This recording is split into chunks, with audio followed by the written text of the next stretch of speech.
Dostlar, deməli söz verdiyim kimi isə bu gün isə mövzu 2 dəyişən cərəyan bölməsində mövzu 2-nin, yəni dəyişən cərəyan dövrəsində kondensator, sarğac, transformator, onların da video izahına atdım. Ona da baxandan sonra bu testləri yazırsınız.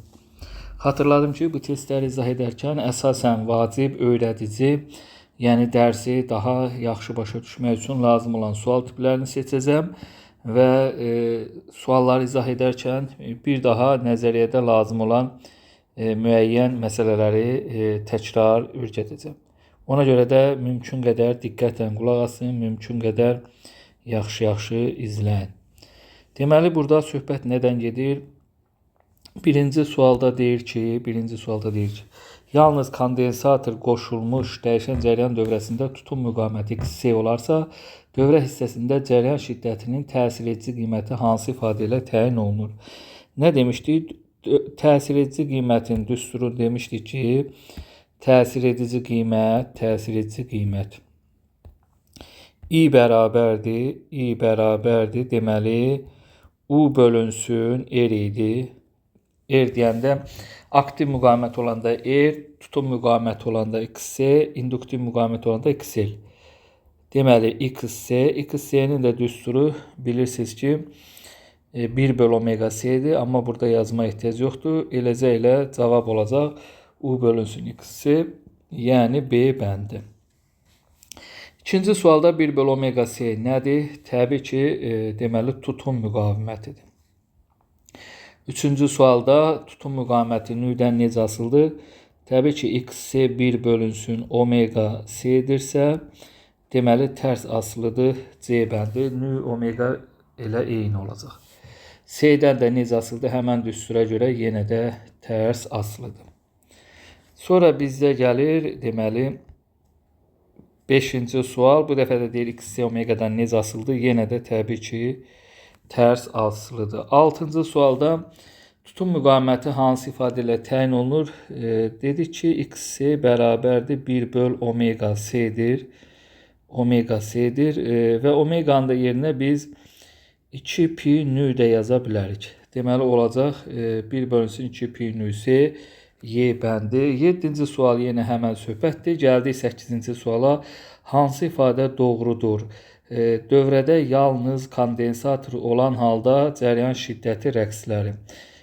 Nə demişdik dostlar? Bir də təkrar edirəm. Aktiv müqavimətli dövrədə əgər U-nun zamandan asılılığı tutaq ki, sinus qanunu ilə verilibsə, elə I-nin də zamandan asılılığı yenə də sinus qanunu ilə verilir. Çünki aktiv müqavimətli dövrədə eyni olur. Amma kondensator olanda nə baş vermişdi? Nə demişdik biz? Kondensatorda xatırlayın, tutaq ki, demişdik ki, Q bərabərdir, C vurulsun U-dur. U-dakı tutaq ki, U maksimum, məsələn, kosinus omega T-dir. O zaman I də Q-nün törəməsi olduğundan, deməli, buradan törəmə alsaq, C vurulsun U maksimum omega, kosinus omega T-nin törəməsi nə verir? Mənfi sinus omega T, düzdürmü? O zaman olacaq mənfi sinus omega T. Beləliklə nə öyrəndik? Öyrəndik ki, I bərabərdir mənfi I maksimum sinus omega T. Ancaq U-ya da baxın, U-nu nətər demişdik? U da bərabərdir U maksimum kosinus omega T. Beləliklə nə öyrəndik? Öyrəndik ki, əgər U-nun T-dən asılılıq qrafiki, baxın, U-nun T-dən asılılıq qrafiki kosinus qanunu ilədirsə, I-nin T-dən asılılıq qrafiki necə olurdu? I-nin T-dən asılılıq qrafiki görürsünüz mənfi sinusdur. Mənfi sinus bu şəkildədir. Beləliklə görürsünüz I U-nu pi bölü 2 qədər qabaqladı. Bax, fikir verin. U buradan başladı. Amma I hardan başlayır? I buradan başlayır. Fikir verdiniz. U buradan başlayır, I buradan başlayır. Bu isə nə deməkdir? Bu isə o deməkdir ki, baxın, i buradan başlayır. i u-nu pi bölü 2 qədər qabaqlayır. Ümumiyyətlə, bunlara bir dənə ümumi bir şey deyim. Dərsin axırında da demişdim. Ümumiyyətlə, aktiv müqavimət olanda dedik ki, i də u da gəlir və ikisi də keçir. Yəni, aktiv müqavimətdə i ilə u eyni olur. Eyni olur. Amma kondensator olan dövrədə nə demişdik? i də gəlir, u da gəlir. i də gəlir, u da gəlir. Kondensator dərsin yazıda salında S bərabərdir Q böl U. U-dan danışırdıq, düzdür. Deməli, U-nun elə bil ki, bura evidir də. U qalır, i keçir qabağa. Yəni, kondensator olan dövrədə i rəqsləri, U rəqslərini pi böl 2 qədər qabaqlayır. Qabaqlamaq da bilirsin nə deməkdir? Elə bir törəm almaq deməkdir. Məsəl üçün, U əgər, məsələn, U kosinuslandırsa, i olur mənfi sinusla. Nə bilim, U sinuslandırsa, U olur nə ilə? U olur kosinusla. Başa düşdünüzmü? Törəməsidir də, törəməni bilmək lazımdır. Amma sarğacda da nə olurdu? Fi bərabərdir, eli olurdu. Nə bilim, eli kvadratı bölü 2 olurdu. Düzdürmü? Yəni, burada elə bil ki, i-nin evidir də, i-nin evidir. Bu dəfə də i qalır, u keçir qabağa. Yəni, sarğac olan dövrədə u i-ni qabaqlayır, kondensator olanda i u-nu qabaqlayır, aktiv müqavimətdə də olur həmin şey. Ona görə də burada nə deyir? Deməli, dövrədə yalnız kondensator olan halda cəryan şiddətinin rəqsləri, təbii ki, cəryan şiddətinin rəqsləri gərginliyin rəqslərindən pi bölü 2 qədər qabaqlayacaq. Deməli, cəryan şiddəti rəqsləri gərginliyin rəqslərini fazlaca pi bölü 2 qədər qabaqlayır. A bəndə olacaq, təkrar edirəm, i u-nu pi bölü 2 qədər qabaqlayır. 9 düsturda artıq 10 kondensatorun dəyişən elektrik cəryanına göstərdiyi müqavimət necə adlanır? Əlbəttə ki, tutum müqaviməti adlanır. Sarğacın dəyişən cəryana göstərdiyi müqavimət isə induktiv müqavimət adlanır. Bunları bilmək lazımdır. Nə deyir? Verilmiş tezlikli cəryan dəyişən cəryan mənbəyinə qoşulmuş kondensatorun elektrik tutumunu 3 dəfə azaltdıqda dövrədə cəryan şiddətinin amplitud qiyməti. Cəryan şiddətinin amplitud qiyməti U maksimum bölünsün XC-dir. XC də 1 bölü omega C olduğundan UM omega C olacaq. Yəni, cəryan şiddətinin maksimal qiyməti elektrik tutumundan düz mütənasib asıldı. Ona görə də elektrik tutumu 3 dəfə azaldıqda dövrədə cəryan şiddətinin amplitud qiymətdə 3 dəfə azalar. Deməli, doğru cavab 3 dəfə azalar olacaq D bəndi. Eyni ilə 12-ci sualda həmən söhbətdəndir. Sabit tezlikli dəyişən cəryan dövrəsinə qoşulmuş kondensatorun elektrik tutumunu 3 dəfə artırdıqda cəryan şiddəti amplitud qiymətdə 3 dəfə artar. Saniyə bölü farad nəyin vahididir? Saniyə bölü farad nəyin vahidi olacaq dostlar? Saniyə, 1 bölü saniyə bilirsiniz tezliyin vahididir. Farad da tutumun vahidi olacaq. 1 bölünsün omega C. Bu da bizə nə verəcək? Deməli, nə verəcək? Müqavimət. D bəndi müqaviməti verəcək. Yəni, induktiv müqavimət, müqavimətinə fərq var. 14 yenə düsturdur. 15-ci sualda. Kondensatorun elektrik tutumu. Baxın, XC nəyə bərabərdir? XC bərabərdir 1 bölü omega C. Omega nəyə bərabərdir? 2 pi bölü T. Bu da C. Bizdən nə soruşur? Kondensatorun elektrik tutumu. Kondensatorun elektrik tutumu C bərabərdir. T bölünsün 2 pi x C. Baxın, biz nə demişdik həmişə? Buradakını bölürüksə tangens, əksinə olanda isə kotangensdir. Bu isə gördüyünüz kimi T bölü xC, yəni tərsidir.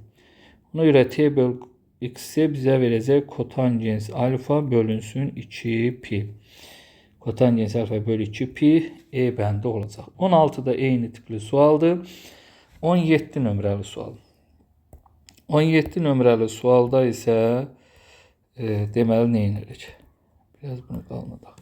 17 nömrəli sualda nə deyir? Cəryan şiddəti qanun ilə dəyişən dövrədə olanda heç nə. Gərginliyin amplitud qiyməti yenə də U maksimum bərabərdir. I maksimum vurulsun XC olacaq. XC də nə deməkdir? 1 bölünsün omega C deməkdir. Bu da bərabərdir. I maksimuma nə yazırıq? I maksimuma uşaqlar Bax bu 0,62-ni yazırıq. 0,62 bizdə i maksimumdur. Omegaya nə yazırıq? Omegaya 200 pi yazırıq. 200 pi yazırıq. 200 pi'dəki baxın 3,1 verilib. 3,1 verilib. S'yə də 2 mikrofarad. 2 mikro 10 üstü -6 deməkdir. Bu da bərabərdir. Təbii ki, buradan mən belə eləyərəm. 0,62'ni vuraram 10 üstü 6'ya. Məxrəcdə də 200'ü vuraram 3,1'ə, eləyər 620.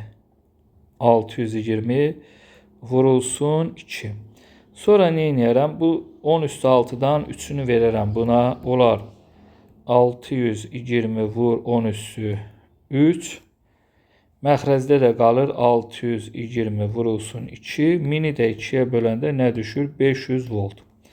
Deməli, düzgün cavab C bəndi olacaqdır. Sonra bizdə gəlir nə? Baxaq görək.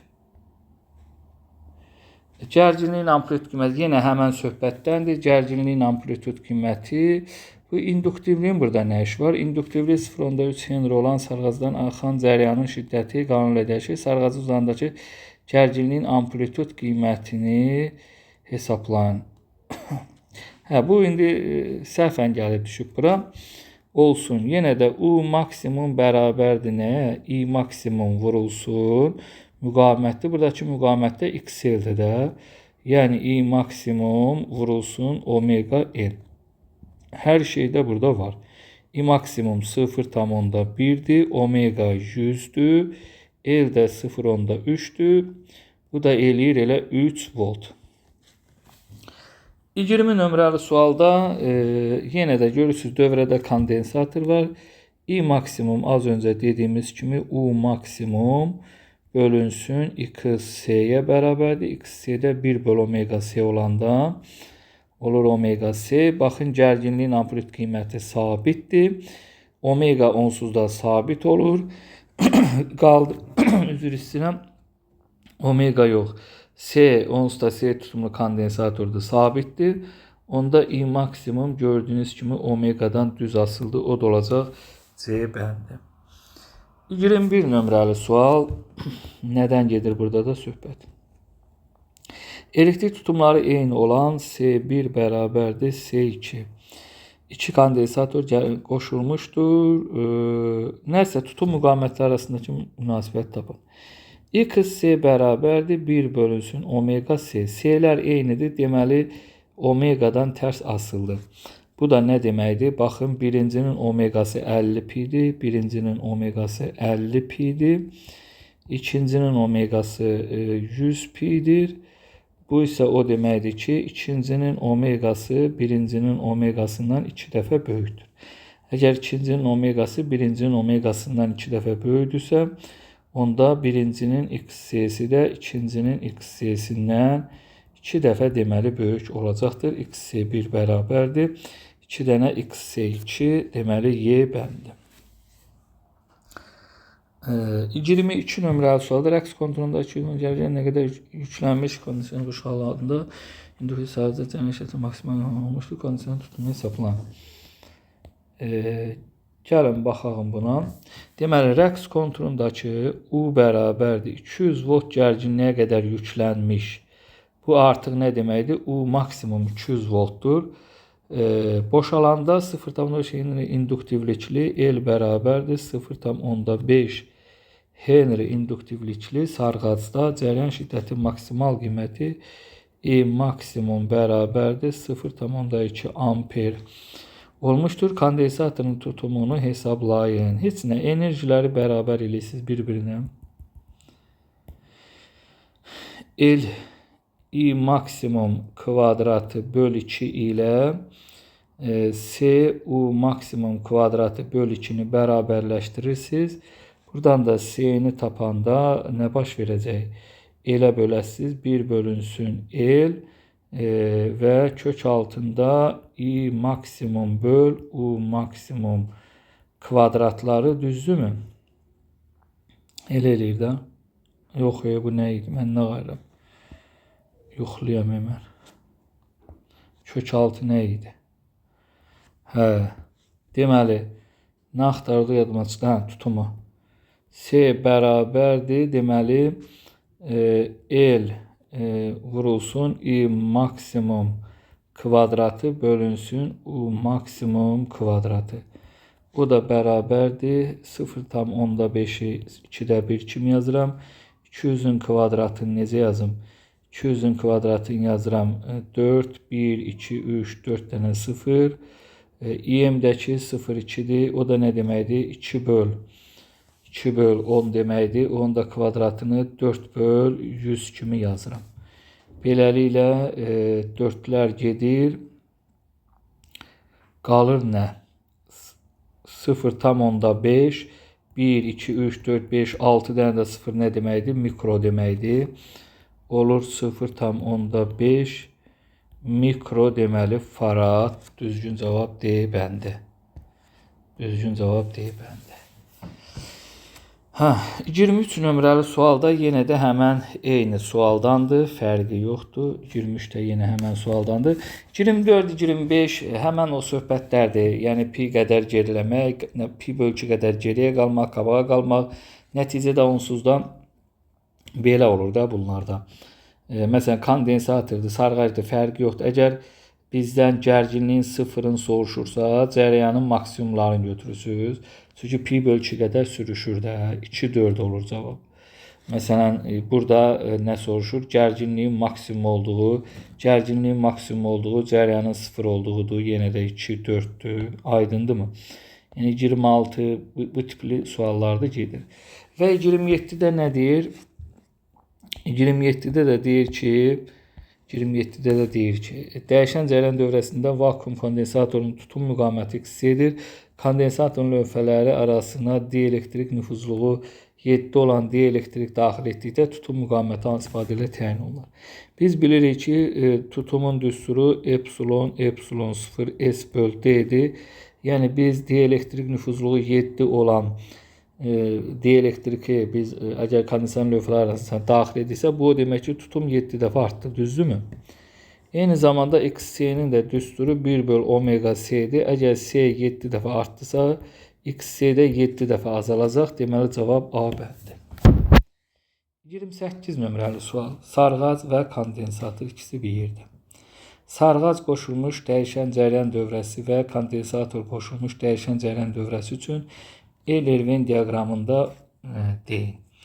Nə deyir burada? İstilik miqdarı ayrılmır. Baxın, burada bir incəlik var. Buna fikir vermək lazımdır. Yəqin ki, yaddan çıxıb. Burada yazmaq lazım idi ki, sarğacın aktiv müqaməti nəzərə alınmır. Aydındırmı? Bax, deyir ki, istilik miqdarı ayrılmır. İstilik miqdarı ayrılmır. O zaman bir hər ikisinə gedir. Bura 1 qoysaq, 2 qoysaq, 3 qoysaq, bir hər ikisinə gedəcək. İstilik miqdarı ayrılmır. Cərəyan şiddətinin rəqsləri gərginliyin rəqslərinin fazıca pi bölgü cərəyan şiddəti rəqsləri gərginliyin rəqsindən fazıca pi bölgü qədər geri qalır.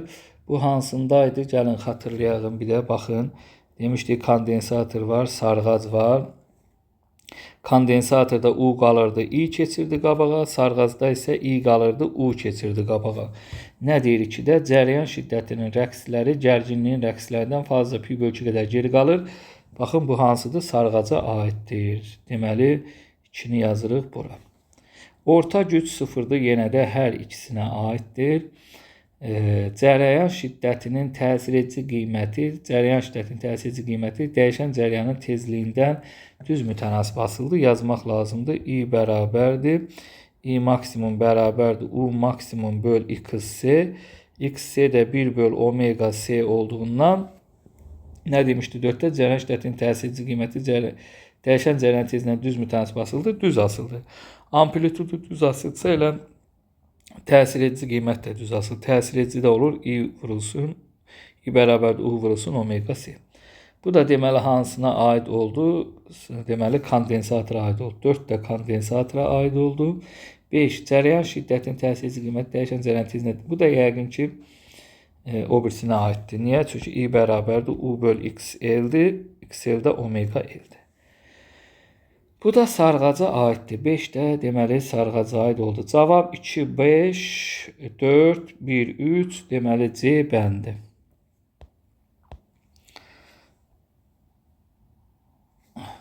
Sonra nə gəlir bizə? Aha, qəşəng. 29-cu sual qəşəng sualdır. Deməli dostlar, diqqətlə baxın, bu çox gözəl sualdır. Deməli siz nəyi bilməlisiniz? Baxın, i1 nə deməkdir? i1 bərabərdir u bölünsün xc deməkdir. xc nə deməkdir? xc isə deməli xc isə 1 bölü omega c deməkdir. Deməli u vurulsun omega c deməkdir. C nədir? C ümumidir. Baxın, burada siz nəyə baxırsınız? Bax, burada baxırsınız ki, 2 dənə C necə qoşulub? Ardıcıl qoşulub. Ardıcıl qoşulmaq nə deməkdir? C böl 2 deməkdir. O zaman i1 nəyə bərabərdir? i1 u omega c bölünsün 2-yə bərabərdir. Bəs gəlin görək i2 nəyə bərabərdir? i2 bərabərdir eləcə u omega c-yə. Buradan artıq görsənir ki, i2 bərabərdir. i2 bərabərdir. Nəyə? 2 dənə i1-ə. Nəyə görə? Çünki baxın, bu dövrə ilə bu dövrə paralel qoşulmuşdur. Paralel qoşulmaq o deməkdir ki, u-ları eynidir. Omega onsuz da cərəyan mənbəyinin omegasıdır və eyni mənbə olduğundan omegalar da eynidir. Omega ilə işimiz yoxdur. Burada bir dənə fərqli olan c-lərdir. Birində c bölü 2-dir, birində c-dir. Və təbii ki, ona görə 2-nin i'si 1-in i'sindən 2 dəfə böyükdür. Bəs yaxşı, bircə dəqiqə zəng gəlir, danışım uşaqlar. Hə, dostlar, deməli, baxın, buradan gördüyünüz kimi i2 bərabərdir 2 dənə i1-ə. i3 isə görürsünüz, cərəyan buradan gəlir, bölünür də 2-yə. Yəni, i3 də i2 ilə i1-in cəmindən ibarətdir. Yəni, buradan da yazırıq ki, i3 də bərabərdir. Deməli, i1 ilə i2-nin cəmi, i2-nin də yerinə 2 dənə i1 qoysaq, olur 3 dənə i1. Düzdürmü?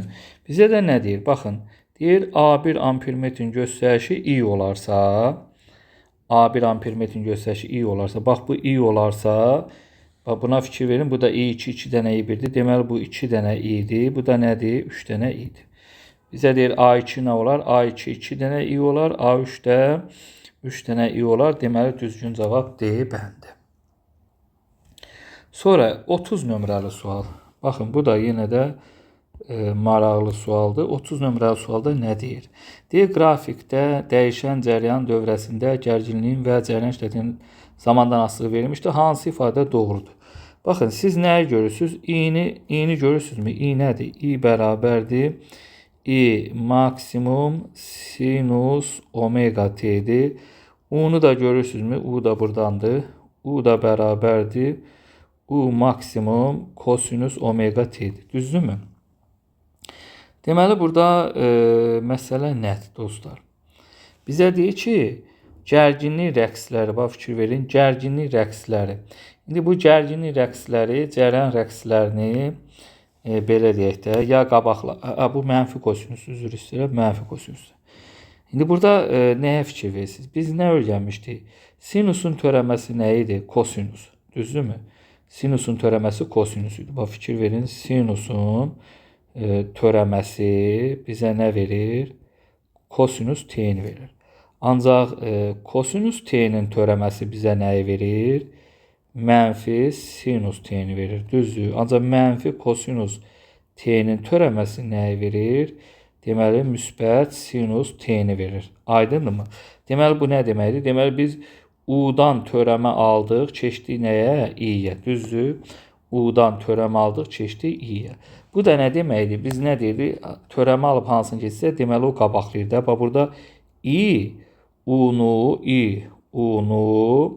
pi bölü 2 qədər neynər? Qabaqlar. Baxın, fikir verin. Q-A-B, qabaqlar. I, u-nu pi bölü 2 qədər qabaqlayır. Amma u-i-dən pi bölü 2 qədər geri qalır. Deməli, u-i-dən pi bölü 2 qədər geri qalır. Bizə də nə deyir? Burada u-nu deyir. Deyir, u-nu olur. İndi baxırıq, görürük, hansı geri qalır? Deməli, C bəndi. gərginlik rəqsləri cəryan şiddətinin rəqslərindən pi bölgü qədər geri qalır. Və yaxud da bunu necə deyə bilərik? Az öncə dediyimiz kimi baxın, bu üsulda, yəni bu törəmə ilə də belə öyrədirəm ki, həm də buradan da biraz yadınızda qalsın. Amma mən şəxsən necə yazıram? Mənə bu necə rahatdır? Mən belə eləyirəm də, məsələn, baxın, fikir verin. Məsələn, deyirəm ki, U-nun T-dən asılılığı necə verilir? Baxın, mənfi qoysun. Fikir verin. U-nun T-dən asılılığı belə verilir. Düzdür. O zaman nə edirəm? Deyirəm ki, bax, fikir verin. Deyirəm, baba, əgər i belədirsə, i U-nu qabaqladı, gördünüz? I U-nu qabaqladı. I də buradan başladı, gördünüzmü? Eyni ilə bunun kimi. Baxın, necə ki, bu belə başlamır. Bundan başa düşürəm ki, i U-nu pi bölgü qədər qabaqlayıb, ancaq u i-dən pi bölgü qədər geri qalıb. Və ya başqa nümunə versək, məsəl üçün, tutaq ki, baxın, məsələn, deyirik ki, U-nun T-dən asılılığı, məsələn, U-nun T-dən asılılığı, tutaq ki, verilib belə. Məsələn, U-nun T-dən asılılığı, tutaq ki, verilib belə. Bax, bu şəkildə verilib. Məsələn, mən bunu özüm, məsələn, uzadıram bu tərəfə, daha rahat olsun. Bax, belə, uzatdım bu tərəfə, bu şəkildə gördünüz. Nə edirəm? Bax, fikir verin. Əgər i-ni burada veriblərsə, baba, i-nin qrafik, i-ni belə veriblərsə, bu şəkildə veriblərsə, deyirəm ki, i rəqsləri, u rəqslərini pi bölgü qədər qabaqlayıb və yaxud da u rəqsləri, i rəqslərindən pi bölgü qədər geri qalıb. Yox, əks halda, baxın, əks halda, i-ni bu şəkildə veriblərsə, buradan veriblərsə, yəni u-nu kosinusdan veriblər, i-ni də sinusdan veriblərsə, onda deyirəm ki, i rəqsləri u rəqslərindən pi bölgü qədər geri qalıb və yaxud da u rəqsləri i rəqslərini pi bölgü qədər qabaqlayıb. Yəni, bax, bura yenə də qaydırıq. Mən bunu bir dənə qabaqdan çəkirəm. Bax, fikir verin, bir dənə qabaqdan çəkirəm. Necə? Bax, bura fikir verin. U belə başlayıb da, fikir verirsinizmi? Baxın, U belədir. Baxın, U buradan başlayıb, buradan başlayıb. Bax, bu bildiyiniz U-dur, qırmızı U-dur. Düzdürmü? Bəs cərəyan necə başlayıb? Fikir verirsiniz? Cərəyan. U buradan başlayıb, cərəyan buradan başlayıb. Bax, fikir verin, qara rənglə göstərdim. Amma cərəyan buradan başlayıb, görürsünüz? Cərəyan buradan başlayıb. Fikir verin. Cərəyan buradan başlayıb, bu şəkildə başlayıb. Baxın, i belə. Cərəyan buradan belə başlayıb. Amma u buradan belə başlayıb. Görürəm ki, i u-nu pi bölgü qədər qabaqlayıb və yaxud da ki, u i-dən pi bölgü qədər geri qalıb. Yəni, bunları biraz geniş ona görə izah edirəm ki, həm nəzəriyyədə bu qədər bunları izah verməmişdim, həm də ki, növbəti dərsdə sarğazda da yenə də bu tipli suallar çoxdur. 31-də nədən gedir söhbət? 31-də söhbət nədən gedir? Deyir ki, dövrədə cərəyan şiddətini hansı üsulla azaltmaq olar? Hansı üsulla azaltmaq olar nə deməkdir, dostlar? Bu kondensator olduğu üçün cərəyan şiddətini hansı üsulla azaltmaq olar? I bərabərdir U böl XC-dir, o da U vurulsun omega C. Baxın, A bəndi, baxın, deməli U maksimum sabitdir, yəni U da sabitdir, problem yoxdur, U-la işimiz onsuz da yoxdur. Deməli, nə edilir? Deyir, kondensatorun lövhələri arasını dielektriklə doldurmaqla. Biz bilirik ki, bizdən də nə soruşur? Baxın, bunu qırmızı ilə göstərdim, çaşdırmayalım. Bizə deyir ki, cərəyan şiddətini hansı üsulla azaltmaq olar? Yəni, məqsəd bunu azaltmaqdır. Bunu unutmayın. A bəndində nə deyir? A bəndində deyir ki, kondensatorun lövhələri arasını dielektriklə doldurmaqla. Biz əgər kondensatorun lövhələri arasını dielektriklə doldururuqsa, deməli tutum artır. Tutum artır o deməkdir ki, i də artmalıdır. Bizə də o lazım deyil. Deməli A bəndi deyil. Keçdi B bəndinə. Kondensatorun lövhələri arasındakı məsafəni azaltmaqla. Kondensatorun düsturu bilirsiniz ki, epsilon 0 S bölünsün D'dir. Əgər məsafəni azaldırıqsa, onda tutum artır. Yenə də bu bizə lazım deyil, çünki tutum artanda i də artacaq. Deməli, B də deyil. C. Cəryanın tezliyini artırmaqla. Baxın, cəryanın tezliyini artırırıqsa, yenə də i artacaqdır. Bu da yenə də düzgün deyil. Cəryanın tezliyini azaltmaqla bu artıq düzgündür. Çünki tezliyi azaldırsansa cəryan azalacaq. Kondensatorun lövhələrin sahəsini artırmaqla bu da düzgün deyil. Çünki lövhənin sahəsini artırmaq tutumu artırmaq deməkdir. Ona görə də olmayacaq. Yəni kəsə-qısa da belə deyək. I bərabərdir. U vurulsun omega vurulsun epsilon, epsilon 0 S böl D. Yəni i-ni azaltmaq üçün biz tezliyi azaltmalıyıq, məsafəni artırmalıyıq, dielektrik daxil etməliyik, çıxartmalıyıq əksinə. Dielektriki çıxartmalıyıq, boşaltmalıyıq, nəsə belə. Bir də sahəni nə etməliyik? Azaltmalıyıq. Bax, bu elədiklərimizin hansını eləsək, i azalmış olacaqdır. Sonra bizdə gəlir 32 nömrəli sual. İndi yəqin burada deyir ki, u belədirsə, i necə olacaq? Qəşəng elə yerinə düşdü. Gəlin onu yenə də bayaqki üsulla yazalım. Baxın dostlar, belə eləyirəm. Bax, ən yaxşı variant. Mən burada çəkirəm ki, u belədir. Baxın, u gördüyünüz kimi kosinuslandır, düzdürmü? Və söhbət nədən gedir? Kondensatordan gedir. Biz nə demişdik? Xatırlarıq. Dərhal belə bir kondensator çəkirik. Xatırlarıq ki, i gəlir, u gəlir. Kondensatorda nə olurdu? U olurdu. I keçdi qabağa. Deməli, i rəqsləri, u rəqslərini pi böl 2 qədər qabaqlamalıdır. O zaman nə edirik dostlar?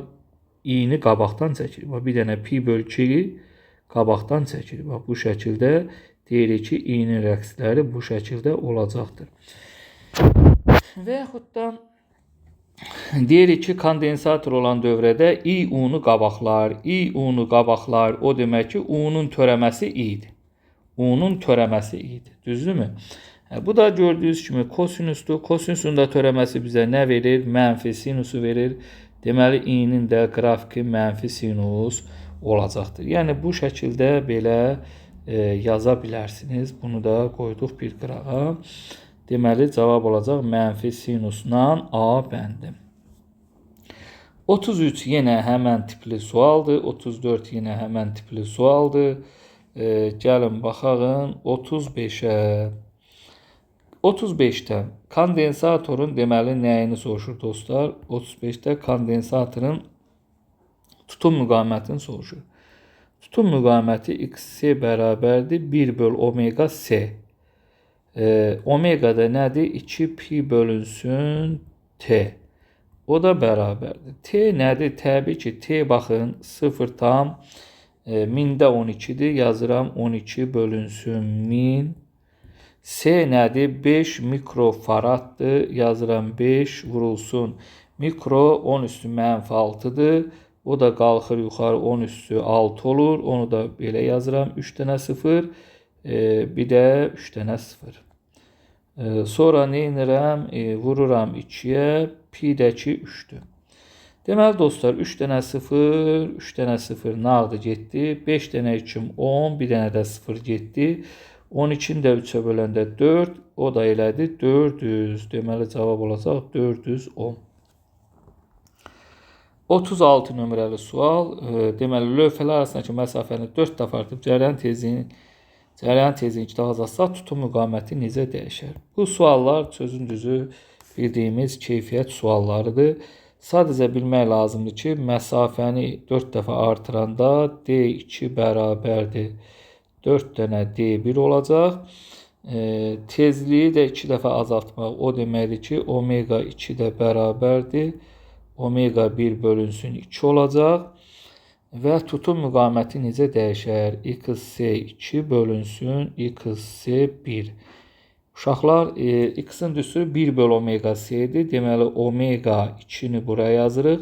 C2-ni də buraya yazırıq. Omega 1-i buraya yazırıq. C1-i də buraya yazırıq. C-nin də düsürü necədir? Epsilon 0 S bölünsün D. Baxın, D-dən tərs asıldı. Onda nə yazırıq? Omega 1 böl omega 2. Bu dəfə D2 bölünsün D1. Bu da nə deməkdir? Omega 2, omega 1'in yerinə 2'dən omega 2 yazsaz 2 burada. D2'nin yerinə 4 dənə D1 yazsaz 4 burada. Deməli, bərabərdir 8-ə. Bu da nə deməkdir? 8 dəfə artar deməkdir. Və yaxud da şifahi deyə bilərsiniz ki, əgər məsafəni 4 dəfə artırırıqsa, tutum 4 dəfə azalır. Tutum 4 dəfə azalır. Eyni zamanda tezlik də 2 dəfə azalırsa, deməli, omega, bu dəfə bizdə omegası 8 dəfə azalacaqdır. Yəni, məxrəc 8 dəfə azalır. 1 böl omega c-də axı. Bura 8 dəfə azalırsa, x-c də 8 dəfə artacaqdır. Bunun da cavabı 400 idi. 37 də yenə həmən sualdandır. 38, 39. Gəlin bunlara baxalım. 38, 39-da söhbət gedir nədən? Yenə biz bəlkə bunu belə eləyən dostlar. Baxın, yazaq ki, i maksimum bərabərdir. U maksimum bölünsün x-c. O da 1 böl omega c. O da omega c. Bu zaman omega bərabərdir. I maksimum bölünsün u maksimum vurulsun c. Şərtə görə gərginliyin amplitud qiyməti sabitdir. İm böl c bizə nə verəcək? İm böl c nə demişdik? Buradakını böləndə tangens verəcək. Tangens. Heç nə, indi tangensə baxırıq uşaqlar. Tangensə necə baxırıq? Gördüyünüz kimi 1 və 3-ün bucağı eynidir. Buradan da 1-in keçsək, 2-nin bucağı kiçikdir. Tangensdə bilirdik ki, bucağı böyük olan böyük olur. Deməli, omega 1 və omega 3 bir-birinə bərabərdir. Böyükdür omega 2-dən. Bu da olacaq, deməli, omega 1 bərabərdir, omega 3-ə böyükdür, omega 2-dən. Bu da olacaq y bəndi. Bu da belə. Bundan başqa dostlar, bundan başqa necə yaza bilərik? Omega bərabər idi, i maksimum, yadımdan çıxdı, u maksimum vur c. U maksimum olsa da sabit işimiz yoxdur. Deməli, i maksimum böl c-dən asılıdır. Baxın, 1 ilə 2-nin nəyi eynidir? Fikir verin. 1 ilə 2-nin i maksimumu eynidir. Düzdür. 2-nin c-si 1-in c-sindən böyükdür. 2-nin c-si 1-in c-sindən böyükdürsə, omega da c-dən tərs asıl. Deməli, omega 1-də böyükdür omega 2-dən. Bu birinci qaydam. Amma 1 ilə 3-ü necə müqayisə edərik? Gəlin, onda 2 ilə 3-ü də müqayisə edək. 2 ilə 3-ün nəyi eynidir? C-si eynidir. Amma 3-ün deməli i-si böyükdür 2-nin i-sindən. Onda omega 2 də böyükdür nədən? Daha doğrusu omega 3 də böyükdür nədən? Omega 2-dən. Yəni buradan görsənir ki, omega 1 omega 2-dən böyükdür, omega 3 də omega 2-dən böyükdür. Omega 1 ilə 3 isə baxın, bu düz mütənasib asılıdır. Eyni artır. Eyni artdığı üçün omega eyni qalır. Deməli 1 ilə 3 bir-birinə bərabərdir, böyükdür 2-dən. Bu şəkildə də yaza bilərsiniz. 39-a həmən sualdır. 40 artıq təkrardır. 40 artıq təkrardır. 41. Nə deyir burada? Lövhələr arasında hava olan kondensator dəyişən cəryan mənbəyinə qoşulduqda ampermetrin göstərişi i olub. Lakin kondensatorun lövhələr arasında dielektrik nüfuzlu epsilonla dielektrik daxil etsək, təbii ki, tutum artacaq, i də nə olacaq? Artacaq. Niyə? Çünki i bərabər idi, u vurulsun omega c idi. Biz bilirik ki, kondensatorun lövhələri arasında dielektrik dolduranda tutum artır, avtomatik i də artacaq. Deməli olacaq, i vurulsun epsilon d bəndi. Çünki bayaqdan boş olanda i idisə, indi olacaq epsilon vurulsun i. 42 nömrəli sualda K açarını qapadıqda, dostlar bura fikir verin. K açarı hal-hazırda açıqdır, tutum yalnız C-dən ibarətdir. Baxın, dövrəni belə bir şey düşünün. Gördünüzmü? Baxın, belə bir şey düşünün. Bir dənə C-dən ibarətdir. Onda nə olacaq? Əvvəlcə i bərabərdir, deməli u vurulsun omega c olacaq. Amma sonra nə baş verəcək dostlar? Sonra o baş verəcək ki, biz açarı bağlayırıq. Biz açarı bağlayanda artıq dövrəni belə düşünün. Burada var, burada var və bunlar nədir? Paralel. C-lər paralel olanda neyinirdi? Toplayırdıq, düzdür? Olurdu 2 dənəsi. Deməli bu açıq olandadır, bu da qapalı olandadır. Qapalı olanda isə olacaq U vurulsun, omega vurulsun 2 dənə C. Çünki qapayırıqsa açaq paralel olur və toplam olur 2C. Deməli qapıyanda nə baş verəcəkdir? Ampermetrin göstərişi necə dəyişər? Burada onsuz da dəyişməyəcək. Burada onsuz da nə edəcək? Dəyişməyəcəkdir. Çünki biz açarı açsaq da, bağlasaq da buranın müqaviməti dəyişmir. Ona görə də dəyişmir. Bu sual bildiniz hansı sualdandır? Yəqin yadınıza düşdü. Məşhur sualımız var idi. Belə suallar vardı. Yadınıza salın. Belə bir şeyler olurdu. Burada açar olurdu. Burada er olurdu. Burada da er olurdu. Burada bir ampermetre olurdu. Sonra burada veya burada 1 ampermetre olur. Fərqi yoxdur. Burada da 1 ampermetre olur. Nə deyirdi? Bu açarı bağlasaq da, açarı açsaq da buradakı ampermetrin göstərişi dəyişmirdi. Amma bu açarı bağlayanda bunun göstərişi 2 dəfə artırdı. Açanda göstərişi 2 dəfə azalırdı. Və eyni həmən söhbətdən uşaqlar. Yəni burada qeyri-adi bir şey yoxdur. Eyni ilə 43-cü sualda həmən söhbətdir. 44-cü sual. Uşaqlar 44-cü sualda bax bu ikisi paraleldir. Baxın belə düşündük. Cəryan buradan gəldi. Buradan belə, buradan belə. Bu ikisi gördüyünüz kimi paralel oldu. A nöqtəsində ayrıldılar. Təzədən B nöqtəsində birləşdilər. Paralel olduğu üçün 4C olur. Bu 4C isə bu 4C'yə ardıcıl olur. Onda ardıcıl olanda nə olurdu? 4C'ni bölürdü 2'ye olurdu 2C. Düzdürmü? Düsturumuz da 1 böl omega C'dir. C'miz de 2C olduğundan olur 2C. O da olur A bəndi. 45'te ise 4C ilə 4C ardıcıldır deyə olur 2C. 2C ilə 2C paraleldir deyə olur 4C. O da olacaq 1 böl 4 omega C D bəndi. Qutarmır bu. Neçə dənədir bu? Bir dəqiqə 45 də 7. Gəlir ya 46. Sizi başa düşürəm uşaqlar, başa düşürəm. Amma mən danışa izah edirəm də, yoruldum danışmaqdan. Yazanda danışmırsan, həm də ki bəzi şeylər var ki, onları qısa da, konkret də tez-tez yazmaq olurdu, amma belə çox danışanda adam bezir. Heç nə uşaqlar, burada görürsünüz ki, rezistorda, kondensatorda paralel qoşulmuşdur. Paralel isə U'lar eynidir. U'lar eynidirsə nə oldu? Gəl aşağıda. U'lar eynidirsə heç nə. I1 nə olacaqdır dostlar? I1 bərabərdir.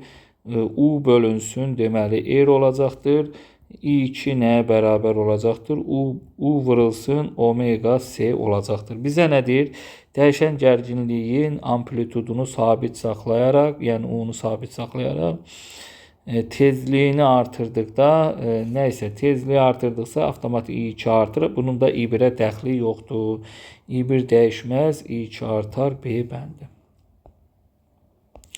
Dəyişən cəryan dövrəsinə ardıcı olaraq lampa və kondensator qoşulmuşdur. Kondensatorun köynəkləri arasına dielektrik daxil etsə, elektrik dövrəsində hansı hadisə baş verəcək? Baxın dostlar, bayaqdan deyirik, əgər kondensatorun lövhələri arasına dielektrik daxil etsək, tutumu artacaqdır. Tutum da artanda avtomatik I də artacaqdır. İ'nin də artması nə deməkdir? Lampanın közərməsi artar deməkdir.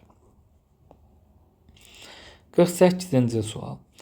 48-ci sualda baxın ampermetr, bu ampermetr bura qoşulub, girişə qoşulub və ya çıxışa qoşulub, fərqi yoxdur. Yəni hər iki halda ampermetr ölçür. Birinci halda görürsünüz tutum C-dir, amma açarı 1-dən açıb 2-yə qoysaq tutum 2C olur. Yəni açarı 1 vəziyyətinə 2 vəziyyətinə keçirdəndə tutum 2 dəfə artır. Bayaq C idi, indi 2C idi. Tutum da 2 dəfə artırsa I də 2 dəfə artır. Yenə də deyirəm I bərabərdir U omega C düsturuna görə. 49 yenə də yəqin ki 1 vəziyyətinə 2 vəziyyətinə keçirdəndə əvvəl 2C idi, sonra C olur. Tutum 2 dəfə azalır deyə I də 2 dəfə azalır. Bu 50 nömrəli sual da bayaqki sualın eynisidir olduğu kimi. Nədir? A1 ampermetrin göstərişi I olarsa. Baxın, bunun göstərişi I-dirsə, buranın tutumu nədir? Buranın tutumu C böl 2'dir. Amma buranın tutumu C-dir. Deməli, buradan keçən cəryan 2I olacaq. Niyə? Çünki I-nin düsturu görürsünüz də U omega C-dir. Omega onsuz da bax ikisində də eynidir. Görürsünüz, omega ikisinə də aiddir, dəyişmir. U da ikisinə aiddir, dəyişmir. U ilə omega dəyişmir. Dəyişən C-dir. Birinci A1 ampermetr qoşulan dövrənin tutumu C bölü 2'dir. Amma burada da bir ampermetr düşünsəz, bunun tutumu, buradakı tutum C-dir. Yəni tutum 2 dəfə çoxdur deyə cəryan da 2 dəfə çoxdur. Bizdən də A2-ni soruşur. Bax, bunu soruşur, bunu. Bu isə ümumidir. Yəni hər ikisi buradan keçir. 3i olacaqdır. Düzgün cavab 3i C bəndi olacaqdır. Deyəsən dostlar, o sarğacı videosunu çəkə bilməyəcəm. 51 yenə həmən söhbətdəndir. 52 yenə həmən söhbətlərdir. Artar, azalar, oynayacaqlar. 53 yenə həmən söhbətlərdir. 54 yenə həmən söhbətlərdir. 55 yenə həmən söhbətlərdir. İstəyirsiniz bir dənə 55'i yazaq. Yəni eyni söhbətlərdir hamısı, bir dənə 55'i yazaq. Nə deyir 55'də?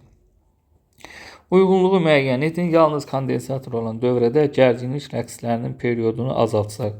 Periodu azaltmaq nə deməkdir? Periodu azaltmaq o deməkdir. Baxaq görək nə baş verəcək. Kondensatorun elektrik tutumu. C'nin düsturu necədir? C'nin düsturu epsilon, epsilon 0, S bölünsün D'dir. Yəni periodu biz azaldırıqsa bunun tutuma dəxli yoxdur. Dəyişməz 1'ə 3'ə 7 A. Cəryan şiddətinin amplitud qiyməti I maksimum bərabərdir. U maksimum omega C. Omeganın da düsturu necədir? 2 pi böl T. Yəni I maksimum bərabərdir. U maksimum C 2 pi böl T. T azalırsa I maksimum artar. 1'ə də getdi B. Tutum müqaməti. Tutum müqaməti XC bərabərdir. 1 böl omega C'dir. Omega da nədir dostlar? 2 pi böl T qalxdı yuxarı. T azalıbsa XC də azalar. Tutum müqaməti azalar. 2'yə də getdi C. Cəryan rəqslərinin tezliyi nədir? Omega bərabərdir. 2 pi bölünsün T. Düzdürmü?